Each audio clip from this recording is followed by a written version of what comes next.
तो भगवान ने सभी पुरुषार्थी रूपी अर्जुन को सांख्य दर्शन के आधार पर तो कैसे धर्म युद्ध करना है इसका तरीका बताया। पहला श्लोक बताया कि अर्जुन रूपी जो पुरुषार्थी है अपने संज्ञा संबंधियों के मोह से विवादग्रस्त, हताश, निराश, किंग कर्तव्य विमूढ़ और हिम्मत हारा हुआ दर्शाया गया है। दूसरे श्लोक में बताया भगवान ने कि असमय तेरे अंदर इस प्रकार का अपकीर्तिकार का जो मलिनता है, क्षत्रिय वीर होते हुए अनार्य मेढ़ यवनु की तरह इस प्रकार सूच विचार सूचना शक्ति तेरे अंदर कहां से और कैसे आ गई। और तीसरे नंबर श्लोक में यह बात की स्पष्टता दी है कि विश्व विजयी धनुर्धर श्रेष्ठ होते हुए पृथ्वी का राजा होते तो नपुंसक जैसे मत बोल, छिद्र होते का दुर्बलता छोड़कर फिर तो युद्ध के लिए खड़ा हो जा, मतलब उसके अंदर भर दिया भगवान ने। और चौथे श्लोक में अर्जुन अपना दुर्बलता बताई कि जिन्होंने मेरे को बचपन से स्नेह श्रद्धा प्यार दिया, जिनको मैं सम्मानीय माननीय पूजनीय आदरणीय माना, उनके सामने मैं कैसे कटाक्ष से युद्ध करूंगा। और पांचवा श्लोक में अर्जुन ने अपने अंदर छिपे हुए भय दुर्बलता भगवान के सामने रखा कि गुरु लोग जो है वो सो धारणा के अंदर अपने जीवन जी रहे हैं, तो उनके खिलाफ में खड़े होकर उनके धारणा के संकल्प में खून रंजित करना नहीं चाहता हूँ। इससे बढ़िया है मैं भीख मांग को अपनी जिंदगी गुजार लूंगा। छठा नंबर श्लोक में इस धर्म युद्ध में कौन विजयी बनेगा कौन नहीं बनेगा इस पर उनका द्वंद्व बरकरार है, इसलिए अपने ऊपर भरोसा नहीं है उनका। सातवें नंबर श्लोक में अर्जुन ने भगवान से कहा है मैं आपका शिष्य हूँ, आपका शरणागत हूँ, मैं पतित मूर्ख हूँ, मुझे शिक्षा दीजिए, मतलब अपना अपना सारे पुतामेल भगवान को दे दिया। आठवां नंबर श्लोक में अर्जुन की पुरुषार्थी सबसे बड़ा दुविधा में है कि इंद्रिया बड़ी प्रबल है, उसका प्रभाव जो मन पर है उसे कैसे दूर किया जाए। बाकी अखंड शत्रुविहीन साम्राज्य देव की स्वामित्व कौन नहीं चाहता है, इसके पर भारी पड़ रहा है मेरा इंद्रियों का शोक। और 9 नंबर श्लोक में बात की स्पष्टता दी है कि अर्जुन ने अपने आप डिसीजन ले लिया मैं युद्ध नहीं करूंगा, सम्मानीय गुरुजनों के खिलाफ धर्म युद्ध नहीं करूंगा। 10वें श्लोक में भगवान ने अर्जुन के अंदर हताश निराश और सुखाकुल मायूसी हालत को देखकर उसका हौसला बढ़ाने के लिए उसको प्रेरणा दी। और 11 नंबर श्लोक में आया सांख्य का विषय। आगे बोलूं? हेलो। हाँ जी, हाँ जी, बताइए। भगवान ने अर्जुन के अंदर दो दो बात को देखे देखते हुए बोले कि जो विद्वान होते हैं वो सत्य धर्म को सम्मान करके निश्चित रहते हैं, परंतु जो विधर्मी है उनके प्रति तेरे अंदर जिनके सुखे पर जो तो दुख कर रहे हो, तो ये सम्मानीय व्यक्ति के लिए ये शोभनीय नहीं है। 12 नंबर श्लोक में बताया भगवान ने अर्जुन को शंका दूर करने के लिए फिर बोले जिनको तुम देख रहे हो जैसे कि मैं कोई समय नहीं था या नेतागण नहीं थे, ये आज के जो अपने को धुरंधर समझते हैं नेतागण वो भी नहीं थे, ऐसे नहीं होगा। बेहद ड्रामा में ये अविनाशी ड्रामा बार बार पुनः पुनः मैंने चक्कर काटती है। 13 नंबर श्लोक में होता है जैसे आत्मा देह में तीन अवस्था 17 स्तंभ कुमार युवा बुढ़ापे में आती है, इसी चतुर्युगी में दूसरे उसमें क्षीण बल वीर्य शरीर को प्राप्त होती है। भगवान ने अर्जुन को धीरज धर्म अनुवा की सलाह दी। 14 नंबर में 8 नंबर श्लोक में जो अर्जुन की दुविधा था इंद्रियों का सुख कैसे दूर करे उसका जवाब का सवाल देते हुए भगवान ने बोला ये जो इंद्रियां है ये घड़ी घड़ी परिवर्तनशील है, सुख दुख आता है, आने और जाने वाले, वो नित्य भी है, बिना तिकड़म से इसको तो सहन कर। 15 श्लोक में धैर्यवान पुरुष का लक्षण के बारे में बताए कि जो मैंने आत्मा पारधारी है तो उसमें जो सर्वश्रेष्ठ है वो सुख दुख के समान भाव पे रहते हैं। धैर्यवान पुरुष जो होते हैं वो कोई विषय भोग में कभी भी व्यथित नहीं होते, तो अब जाके वो अमरत्व को प्राप्त कर सकता है। 16 नंबर श्लोक में असत का अस्तित्व नहीं होता है और होता है, इस बात की स्पष्ट जानकारी दी। 17 नंबर श्लोक में ये जो मानवीय सृष्टि वृक्ष है उसको समझाते हुए स्पष्ट किया कि साकार बीज जो आदम जगत पिता है वो अव्यय है, अविनाशी है, सारे संसार विनाश हो जाएगा लेकिन कल्पांत के महाप्रत के समय में उसको कोई विनाश करने में समर्थ नहीं होता है, अकाल मूर्ति है वो। 18 नंबर श्लोक में बताया देह को धारण करने वाली जो आत्मा है ना किसको मारता है ना खुद मरता है, ये जो शरीर है वो जन्म जन्मांतर नाशवान है परंतु आत्मा अविनाशी है, शरीर विनाशी आत्मा अविनाशी। 19 नंबर श्लोक में बताया कि जो समझते कि आत्मा मारने वाला या मरा हुआ है ये दो बात ठीक नहीं है, वो नहीं जानते शरीर एक वृक्ष है आत्मा एक बीज है, दिखा जाए तो महाविनाश में भी आत्मा मरता न किसको मारता। 20 नंबर श्लोक में इसमें आत्मा क्या है उसका गुण धर्म और खासियत बताई कि आत्मा ना जन्माता ना मरता, अभी फिर होगा या नहीं होगा ऐसी बात नहीं है। अजन्मा नित्य सत्य शाश्वत चिरंतन सनातन पुरातन अविनाशी है। देह बार बार नष्ट होता है लेकिन आत्मा कपड़े की तरह माने कपड़ों की तरह बदलता है। और 21 नंबर श्लोक में बताया जो जान लिया मान लिया आत्मा अविनाशी कोई मार नहीं सकता, फिर किसको मारता है तो मरवाता है। अर्जुन को प्रश्न पूछे भगवान ने। फिर 22 नंबर श्लोक में बताया ये पांच तत्व का जो शरीर है ये आत्मा का वस्त्र है। स्वर्ग में पुराने वस्त्र स्वेच्छा से त्याग करते हैं और वो स्वेच्छा से ग्रहण करते हैं, लेकिन नरक में ठीक इसका उल्टा होता है। 23 नंबर श्लोक में बताया आत्मा पांच तत्व से नहीं मरता, सिर्फ ज्ञान जल से भिगोता है। और 24 नंबर श्लोक में बताया आत्मा अविनाशी सर्वगामी सनातन स्थितशील और अचल। 25 नंबर श्लोक में मूल रूप में आत्मा अव्यक्त अचिंत्य और वो सदा निर्विकारी बताया ना, सदा निर्विकारी नहीं, शरीर रहते हुए निर्विकारी। और 26 नंबर श्लोक में बताया जब आत्मा का मूल गुण पता चला फिर कोई मरे या जन्मे हुए तो इसको शोक करने की कोई बात नहीं। 27 नंबर श्लोक में यह बात की स्पष्टता दी जन्म मृत्यु और मृत्यु जन्म ये तो चक्र है, न टालने वाले है, न टलने वाले है, इसलिए इसमें शोक करने की जरूरत नहीं। और 28 नंबर में बताया प्राणियों का आदि मध्य दिखाई नहीं देती है, ये बीच में प्रत्यक्ष होते हैं।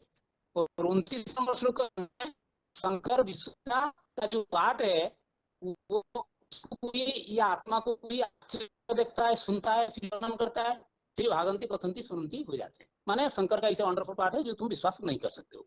और 30 नंबर श्लोक में बताया आत्मा जो है वो कभी मारा नहीं जाती है, शरीर तो मरता है, सब प्राणियों का पद विधि प्रणाली का नियम है, इसमें सुख करने कोई योग्य नहीं है। और आगे बोलो। नहीं, अभी टाइम ज्यादा हो गया है। हाँ ठीक है। एक श्लोक जो है ना, 8वां, हाँ, आप एक बार इसके बारे में बताइए, आपने क्या बताया था 8वें श्लोक के लिए। अर्जुन जो पुरुषार्थी बड़ा दुविधा में थे वो कि इंद्रियों का बॉडी प्रबल है, इंद्रियों जो है बड़ा प्रबल है, उसका प्रभाव जो मन पर है उससे कैसे दूर किया जाए। बाकी अखंड शत्रुहीन साम्राज्य देवों का स्वामित्व तो ये कौन नहीं चाहता, इसके पर भारी पड़ रहा है इंद्रियों का सुख। इंद्रियों का जो सुख है, इंद्रिय जो जन्मांतर 2500 साल से इंद्रिय सुख में आए हुए हैं तो वो आत्मा के ऊपर पड़ा है, उसको कैसे दूर किया जाए यही तो था उसके मन में सवाल है ना, और कुछ था समझाइए।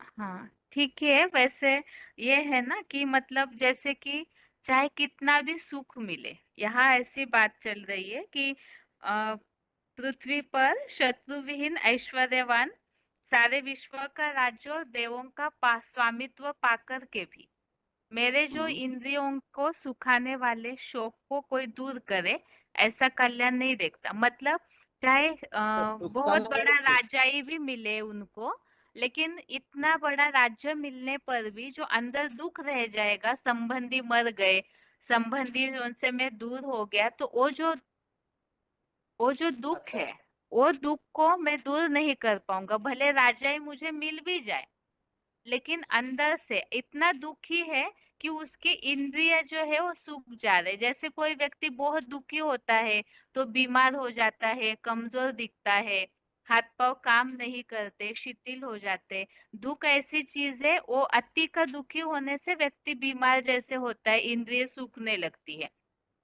तो अच्छा, इंद्रियों ये बात संबंधियों के मोह से अर्जुन जो ऐसे हो रहा है, फील कर रहा है बहुत दुख, तो ये कह रहा है कि चाहे राजा ही भले मिल जाए तो भी वो जो दुख है मेरा अति का, वो नहीं दूर हो पाएगा, इसीलिए मैं युद्ध नहीं करूंगा, मुझे राजा ही नहीं चाहिए।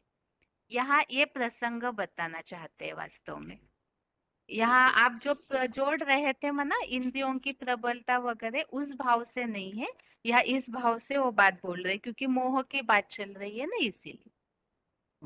वो की बात चलो। ठीक है। ठीक। ओम शांति। और चलते अभी आज के टेस्ट के प्रश्नों के उत्तर समझते हैं। उत्तर बताने के पहले एक विशेष बात है कि जैसे अभी तक हम, जैसे फोन अनम्यूट होता है तो आप सभी रोल नंबर बताते हैं, तो रोल नंबर के साथ ही आप अपना मधुबन भी जरूर बताइए जहां से आप कनेक्ट कनेक्टेड है। और दूसरी बात, ये बात बीच में कई बार अनाउंस भी की हुई है, लेकिन अभी भी ऐसे देखने में आता है कि जो भी लोग ऐप द्वारा जुड़ जाते हैं, तो कईयों का नाम दिखने में आता है, रोल नंबर नहीं दिखने में आ रहा है। कईयों का सिर्फ रोल नंबर दिखने में आता है, नाम नहीं दिखने में आता है। ये बात इसलिए बता रहे, कई बार ऐसे भी है कि एक ही घर में 2-3 लोग हैं, तो उसमें जुड़ जाते होंगे एक ही फोन से, तो नाम शो हो और रोल नंबर भी शो हो तो अच्छा है। कई बार नेटवर्क प्रॉब्लम के कारण आपने जो रोल नंबर बताया है वो सुनने में भी गलतफहमी हो सकती है। तो अगर आपका नंबर डिस्प्ले में शो होता है तो हमें भी सुविधा होगी आपका रोल नंबर नोट करने में। तो इसीलिए ही आप सभी जरूर इस बात पे ध्यान दें।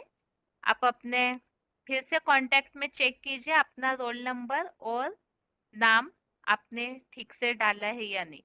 और जिन माताओं को हो सकता है नहीं आ रहा है ऐसे करना, तो आप मधुबन में जाते हैं तो वहाँ मधुबन में करवा दीजिए, या तो कोई ना कोई आपके आसपास होंगे, घर में भी कोई ऐसे पढ़े लिखे लोग जो जानकार होते हैं फोन के, आप उनके द्वारा करवा लीजिए। बाकी अभी आज के टेस्ट के प्रश्नों के उत्तर देखते हैं। सबसे पहले 9वें अध्याय का 31वां श्लोक है, क्षिप्रम भवति धर्मात्मा शश्वत शांतिम निगच्छति कौन्तेय प्रतिजानीहि न मे भक्तः प्रणश्यति। इसमें प्रश्न यह पूछा था, धर्मात्मा बनने का पुरुषार्थ कौन सा बताया है? तो दृढ़ निश्चयी जल्दी ही धर्मात्मा बन जाता है। इस संबंधित हमने एक ऑडियो का पॉइंट सुना था, ऑडियो 172 का। इसमें बाबा ने बात बताई है, अटल निश्चय की बात है कि ज्ञान में आने के बाद जो जितना निश्चय बुद्धि की स्टेज में अटल रहते हैं, वो उतना बड़ा पुण्यात्मा भी बन सकता है और परमात्मा बाप के नजदीकी बच्चा भी बन सकता है। क्योंकि नजदीकी बनेंगे तो योग बल आएगा, याद अच्छी आएगी और पाप भी भस्म होंगे, और पाप भस्म होंगे तो उससे फिर धर्मात्मा पुण्यात्मा बन जाते हैं। इस ऑडियो में ही बाबा ने इसके आगे पीछे ऐसा प्रसंग जो चल रहा है उसमें बात बताई है। ध्रुव तारा जो इतना अटल बन जाता है, ध्रुव तारे का तो शास्त्रों में भी गायन है, तो अटल निश्चय बुद्धि के आधार से वो ध्रुव तारा सबसे महान बन जाता है। तो यहाँ यही बात बताई, दृढ़ निश्चयी जल्दी ही धर्मात्मा बन जाता है। जो इसके पहले श्लोकों में प्रसंग चल रहा है, चाहे कोई कितना भी पापी हो, दुराचारी हो, लेकिन भगवान के प्रति निश्चयवान है तो वो परिवर्तन हो जाता है, और परिवर्तन इतना हो जाता है कि वो धर्मात्मा बन जाता है। अगला प्रश्न ये पूछा था, जो भगवान के भक्त है ऐसे निश्चय बुद्धि हो जाते हैं तो उनको और क्या प्राप्ति होती है? तो वो प्राप्ति यहाँ श्लोक में बताई है। एक तो संपूर्ण चतुर्युगी में भी शाश्वत शांति पा लेता है। तो चतुर्युगी में शांति की बात हमने समझी। यहाँ संगम युग में जितना अच्छे पुरुषार्थी होंगे, नजदीकी महसूस करेंगे, अब धर्मात्मा बनेंगे तो शिव बाबा के नजदीक पहुंचेंगे, तो उसी आधार से 21 जन्मों की प्राप्ति और 21 जन्मों के आधार से 63 जन्मों में भी प्राप्ति कर लेते हैं। और उसके अलावा ऐसे जो निश्चय बुद्धि है वो बताया, मेरा भक्त नारकीय द्वापर कलयुग में भी धर्म भ्रष्ट या नष्ट नहीं होता है। इस संबंधित जो हमने पॉइंट समझा था 2600 VCD का 2649 वाला VCD, इसमें बाबा ने ये बात बताई है कि और जो आत्माएं हैं यहाँ संगम युग में अगर निश्चय बुद्धि की स्टेज में ऊपर नीचे होते हैं तो द्वापर कलयुग में कहीं ना कहीं प्रभावित होंगे। लेकिन जैसे हीरो पार्टधारी है, हीरो पार्टधारी यहाँ संगम युग में भी प्रभावित नहीं होते, और अरस परस है, द्वापर कलयुग में भी कई धर्मों में प्रभावित नहीं होते हैं। जैसे और धर्म ब्राह्मण जो है वो फिर भी कहीं ना कहीं शूद्रपने में चले जाते हैं, बाप को भूल जाते हैं। लेकिन जो हीरो पाठधारी है वो कहीं भी प्रभाव में आकर के कन्वर्ट नहीं होता है। तो धर्म भ्रष्ट अर्थात यहाँ स्वधर्म गीता में बताया है, आत्मा के धर्म में टिकना, आत्मिक स्थिति। तो जो बताया कि वो जो हीरो पाठधारी है उन्हें आत्मिक स्थिति में स्थित होने में जो स्वधर्म है उसमें टिकने में मेहनत नहीं लगती, उनको प्रैक्टिस भी इतनी नहीं करनी पड़ती। लेकिन और जो नंबरवार आत्माएं हैं उन्हें फिर भी प्रैक्टिस करनी पड़ती है। तो ऐसा जो दृढ़ निश्चयी है तो वो धर्म भ्रष्ट और नष्ट नहीं होता, अर्थात 84 जन्मों में भी वो आत्मा इससे प्रभावित नहीं होती है। और ये श्लोक विशेषकर इस प्रसंग में बताया जा सकता है जो आजकल, जैसे कि पहले 30वें श्लोक में भी जो बात चल रही थी कि बहुत ऐसी आत्माएं हैं जो अपने जो भी निगेटिविटी रहती है उसके कारण हिम्मत नहीं करते, उनको यही लगता है हम तो कभी सुधरेंगे ही नहीं। कई ऐसे लोग हैं दुनिया में जिन्हें समाज भी प्रताड़ित करता है, परिवार वाले भी प्रताड़ित करते हैं उनकी कुछ बुरी आदतों के कारण, जिस कारण लोग डिप्रेशन में जाते हैं या कोई ना कोई ऐसा गलतियां हो जाती है जीवन में जिससे व्यक्ति डाउन हो जाते हैं। तो ऐसे प्रसंग में जो भी लोग ऐसे दिखने में आते हैं समाज में, तो गीता तो एक प्रेरणादायी शास्त्र है। ये जो श्लोक है 30, 31, 29, ये सारे श्लोक और इसके आगे का भी जो श्लोक है 32, 33, ये सारे ही श्लोकों में यही प्रसंग भगवान बता रहे हैं कि भगवान के भक्तों को क्या प्राप्ति होती है। तो निश्चय बुद्धि बनने की बातें भगवान के प्रति पूरी श्रद्धा भावना से अर्पण में हो जाते हैं तो उनको प्राप्ति जरूर होगी। तो इन श्लोकों के आधार से फील्ड में ऐसी बातों को समझा सकते हैं।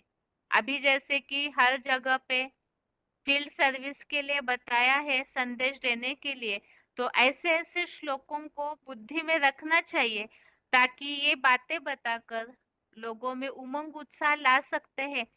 गीता जानते तो है सब, लेकिन इतना गहराई से अभ्यास कोई करते नहीं है, तो ऐसे श्लोक बताए जा सकते हैं। अगला श्लोक है दूसरे अध्याय का 51, श्लोक नंबर 51।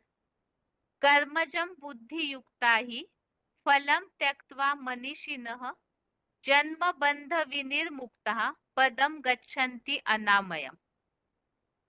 इस श्लोक में यह प्रश्न पूछा था, वैकुंठ की प्राप्ति करने के लिए, परम पद की प्राप्ति के लिए कौन सा पुरुषार्थ जरूरी है। इसमें जो बात बताई है, शिव बाबा से बुद्धि लगाने वाले ज्ञानी जन विश्व कल्याण के कर्म से उत्पन्न हुए फल को त्याग कर जन्म जरा मरणादि बंधनों से विशेष रूप से मुक्त हुए पाप रहित अतीन्द्रिय सुख वाले कलातीत विष्णु लोकीय परम पद को वैकुंठ में प्राप्त करते हैं। श्लोक में ये बात बताई है मुख्य, एक तो कर्म से उत्पन्न हुए फल को त्याग कर, और दूसरा जो क्लैरिफिकेशन वाले अर्थ में बताया है कि जो शिव बाबा से बुद्धि लगाने वाले ज्ञानी जन विश्व कल्याण के कर्म से उत्पन्न हुए फल को त्याग कर। तो विश्व कल्याण अर्थात एक तो है दुनिया के हिसाब से जो भी कर्म करते हैं उसके फल की अपेक्षा छोड़ देना, फिर कर्म करते जाना है, शुभ कार्य करते जाना है। और यहाँ खास पुरुषार्थी अर्जुन जो है उनके लिए बताया विश्व कल्याण का कर्म। विश्व कल्याण का कर्म तो है ईश्वरीय सेवा, अर्थात ईश्वरीय सेवा करते समय भी वो निष्काम होना चाहिए। इस संबंधित जो पॉइंट हमने समझा था, जो बाबा ने बताया है कि श्रीमत अनुसार कर्म करते जाओ, फल की अपेक्षा नहीं रखनी है। इस जन्म में जो कुछ भी हम करते हैं उसका फल हमें भविष्य में मिलने वाला है। तो इसीलिए इस जन्म में तुरंत कमाया और तुरंत उसका प्राप्ति का फल खा लिया तो आगे के लिए कमाई जमा नहीं होगी। इसीलिए ही ईश्वरीय सेवा श्रीमत अनुसार करते जाना है, फल की अपेक्षा नहीं रखनी है। इसमें बाबा ने पॉइंट में ये बात बताई, कर्मों की गति बहुत गहन है, जिसमें बहुत लोग उलझ जाते हैं, डाउन हो जाते हैं, क्योंकि रिजल्ट की अपेक्षा रखते हैं। तो हमारा कर्म है सिर्फ श्रीमत अनुसार अनासक्त भाव से, निर्मोही भाव से कर्म को करना। दूसरा प्रश्न ये पूछा था कि कौन से बंधनों की बात आई है और उन बंधनों से मुक्ति अर्थात क्या बताया है। तो यहाँ बंधन बताए है जन्म जरा मरणादि बंधनों से विशेष रूप से मुक्त हुए। जन्म, जरा अर्थात बूढ़ापा और मरण, तो इन सब बंधनों से विशेष रूप से मुक्त हुए अर्थात जीवन मुक्त अवस्था। तो जीवन मुक्त, कोई भी बंधन न हो। अगर हम कर्म के फल की अपेक्षा रखते हैं, अच्छा या बुरा, उसमें अगर संकल्पों में बंध जाते हैं, वो भी बंधन है। इस संबंधित जो हमने पॉइंट समझा था VCD 128 का, उसमें भी ये बात बाबा ने बताई कि यहाँ कोई भी प्रकार का बंधन न रहे, जीवन मुक्त अवस्था अर्थात दुख सुख हर बात से निराले, कोई भी बात अनुभव न हो। और दूसरा, इसमें उदाहरण बाबा ने बताया, खाने पीने का बंधन, पहनने ओढ़ने का बंधन, रहने का बंधन, कहीं आने जाने का बंधन। तो इन सब बातों में भी हमारे संकल्प कहीं ना कहीं अटके रहते। अच्छा ही खाना चाहिए, कुछ खराब मिला तो डाउन हो जाते हैं, क्रोध आ जाता है। पहनने ओढ़ने की बातें, आने जाने की बातें, रहने की बातें, तो ये जो भी जीवनचर्या संबंधित बातें हैं, तो ये सब भी बंधन है अगर हमारे उसके प्रति संकल्प चलते। तो इस रूप से विशेष रूप से मुक्त हुए। जब ऐसे बंधन मुक्त होते हैं तो पाप रहित भी होंगे, क्योंकि कर्म के फल की अपेक्षा नहीं रखी तो पाप पुण्य भी नहीं लगेगा, और ऐसी आत्माएं ही परम पद या वैकुंठ की प्राप्ति करती है। तो ये विशेषकर जो दूसरे अध्याय का 47वें श्लोक में प्रसंग चल रहा था, और इसी संबंधित जो आगे भी हमने श्लोक समझे 48वां 49वां, जिसमें कंजूस की बात आई है, समत्वम योग उच्यते, तो उसी प्रसंग में यह श्लोक भी बताया जा सकता है। योगी अर्थात हर बात के बंधन से मुक्त, जीवन मुक्त अवस्था अनुभव करने वाला। अगला श्लोक है 52वां श्लोक, 52 नंबर का। यदा ते मोह कलिलम बुद्धि व्यतीत रिष्यति तदा गंतासी निर्वेदम श्रोतव्यस्य श्रुतस्य च। ये श्लोक तो मुरलियों में कई बार इस प्रसंग में बातें आती है कि सुनी सुनाई बातों से भारतवासियों ने दुर्गति पाई है। तो इसका मूल कारण, सुनी सुनाई बातें कहाँ से सुनते हैं हम? तो शास्त्र, दैहिक गुरुओं और मीडिया आदि की सुनी सुनाई बातों से। इसमें ये प्रश्न पूछा था कि कीचड़ किसे कहा है, तो अनेक प्रकार की वैरायटी सुनी सुनाई बातें और जो विदेशी विधर्मियों द्वारा अंधश्रद्धा युक्त ऐसी झूठी बातें फैलाई जाती है, तो उन बातों के मोह रूपी कीचड़ में। इस प्रसंग में जो पॉइंट हमने समझा था कि ज्ञान में आते हैं तब तो अवस्था अच्छी रहती है, लेकिन जो भी संबंध संपर्क में आने वाले हैं, उनसे बातों की लेन देन करते हैं, तो फिर आश्चर्य से किसी किसी की बातें सुनते हैं, ऐसे भी होता है वैसे भी होता है, उनके संग के रंग का वैरायटी बातों का प्रभाव पड़ जाता है बुद्धि पे। तो उस कारण से, और वैसे ही दुनिया में भी बहुत सी बातें हैं शास्त्रों की सुनी हुई, मीडिया में भी, न्यूज में भी आजकल बहुत सी बातें आते रहती है, दुनिया में बहुत बातें फैलते रहती है।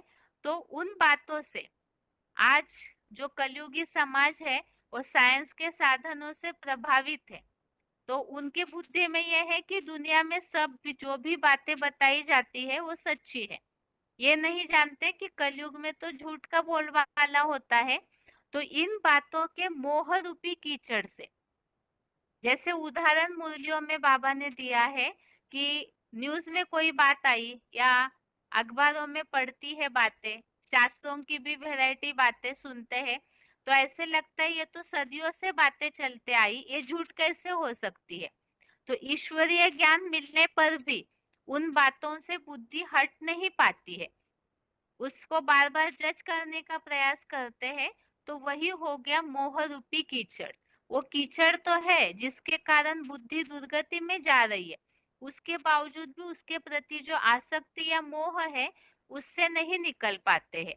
तो इसीलिए बताया कि वैराग्य कब प्राप्त होगा, जब इस मोह रूपी कीचड़ को भली भांति बुद्धि पार करेगी।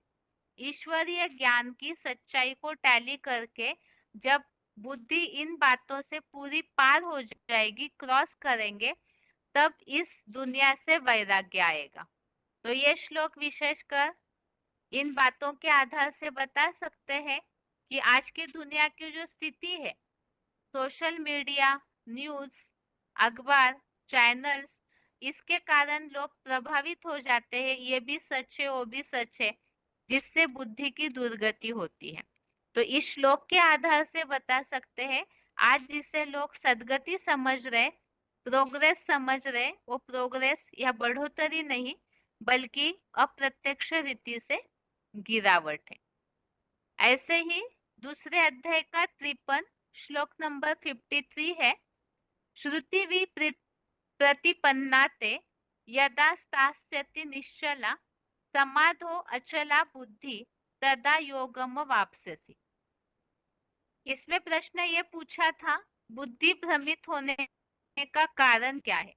तो श्लोक में ही बात आई है, श्रुतियों से भ्रमित बुद्धि, अनेक वैरायटी श्रुतियां, सुनी सुनाई बातें। और वो श्रुतियां अर्थात लंबे समय से जिसे हम श्रवण करते हैं, सुनते हैं, श्रुतियां अर्थात जो बातें बहुत प्रचलित हुई है। और श्रुतियां अर्थात क्या, तो नीचे इसी संबंधित पॉइंट दिया हुआ है, इन शास्त्र आदि पढ़ने से किसको सद्गति नहीं मिली है, आज तक भी किसको सद्गति नहीं मिली है। मनुष्य आत्माओं की सद्गति का ज्ञान इन शास्त्रों में नहीं है। मानवीय गीता से भी किसी की सद्गति हो नहीं सकती। तो इसमें ये बात बताई, वास्तव में शास्त्रों की बातों पे ही आज का समाज बहुत अटल रहता है। शास्त्रों में बताया महाभारत युद्ध हुआ है, तो उसी बात में है, समझते हैं कुरुक्षेत्र में युद्ध हुआ ही है। तो ऐसी जो बातें लंबे समय से श्रुतियां चलती आई उसमें अटके हुए हैं, लेकिन इससे वास्तव में सद्गति नहीं हो सकती। तो वो हो गई श्रुतियों से भ्रमित बुद्धि।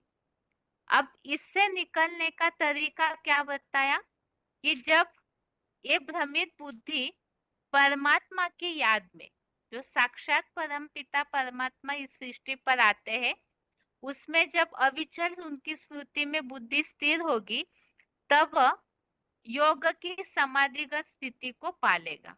और समाधि का अर्थ हमने इसके पहले भी श्लोकों में पॉइंट अनुसार समझा था, जहां 44वां श्लोक 43 नंबर श्लोक दूसरे अध्याय का समझा, जिसमें ये बात बताई थी कि भोग ऐश्वर्य में जिनकी बुद्धि लिप्त रहती है वो समाधि में स्थिर नहीं होते। ऐसे यहाँ भी अनेक अनेक सुनी सुनाई बातों में भी अगर बुद्धि उलझी हुई है तो भी बुद्धि समाधि में नहीं जा पाएगी। तो इसीलिए बताया परमात्मा एक शिव बाबा एक भगवान में ही बुद्धि जब स्थिर होगी अनेक बातों से निकल के, तभी 84 जन्मों का स्वदर्शन चक्र बुद्धि में चलता रहेगा, और वो चलना अर्थात ही वास्तव में सद्गति है। इस तरह से आज के टेस्ट के प्रश्नों के उत्तर यहाँ पूरे होते हैं। और आज के लिए गीता क्लास यहाँ तक ही। ओम शांति।